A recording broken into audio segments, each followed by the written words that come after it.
On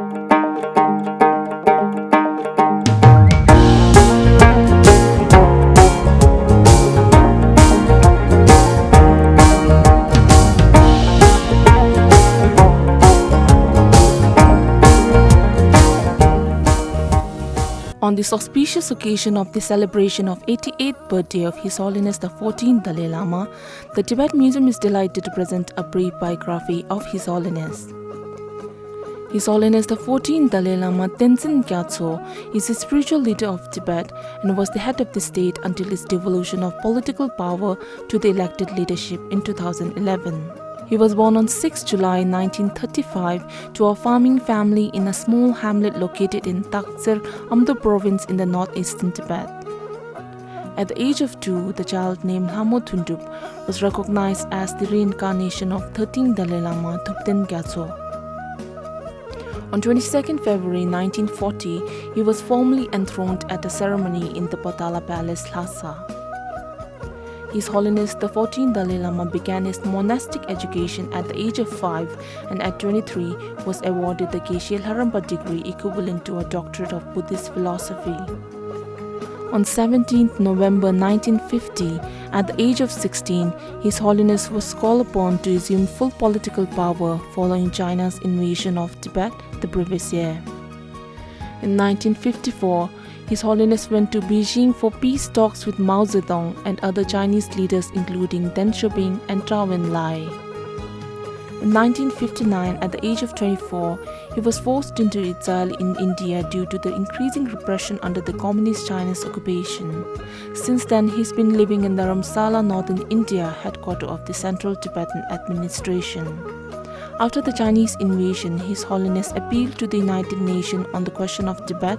As a result, the UN General Assembly adopted 3 resolutions on Tibet in 1959, 1961 and 1965. Soon after his arrival in India, His Holiness the Dalai Lama established the Central Tibetan Administration on 29 April 1959 to succeed the Gandhi Podang government, which had governed independent Tibet since 1642. He also introduced Tibetans in exile to the practice of democratic self-rule and instituted the first election of Tibetan people's representatives on 2 September 1960. In 1963, His Holiness the Dalai Lama presented a draft democratic constitution for a future Tibet, followed by a number of reforms to democratize the administrative setup of the Tibetan community in exile. These initiatives eventually led to the promulgation of a new democratic constitution called the Charter of Tibetans in Exile in 1991, which provided for the expansion of the Tibetan Parliament in exile and empowered it to elect colleagues of the Tibetan administration. In March 2011, His Holiness the Dalai Lama, in order to bring about complete democratization of the Tibetan polity, announced his decision to devolve his political responsibility to an elected Tibetan leadership. On 29 May 2011, His Holiness the Dalai Lama signed into law the formal transfer of his temporal powers to the democratically elected leaders. His Holiness the Dalai Lama truly empowered his people through this decisive act, unleashing their collective energy to sustain their struggles for years to come. Today, His Holiness the Dalai Lama is recognized globally as an embodiment of the highest human aspirations, the end of suffering, the cultivation of happiness for all sentient beings. To spread this enduring human message, His Holiness the Dalai Lama has traveled tirelessly over 67 countries, meeting the powerful and the mighty, the poor and the disenfranchised with the same warmth and care. He has held dialogues with heads of different religions and many eminent scientists. He has authored or co-authored 116 books in the English language.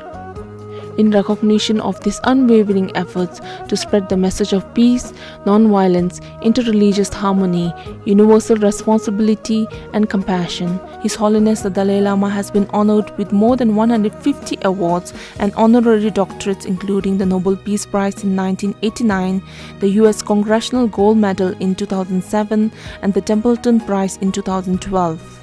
To conclude, we hope that this video was informative, educational, and a new learning experience for you. Once again, we would like to wish His Holiness a very healthy and a happy 88th birthday. May all his visions of global peace, religious harmony and secular ethics prevail.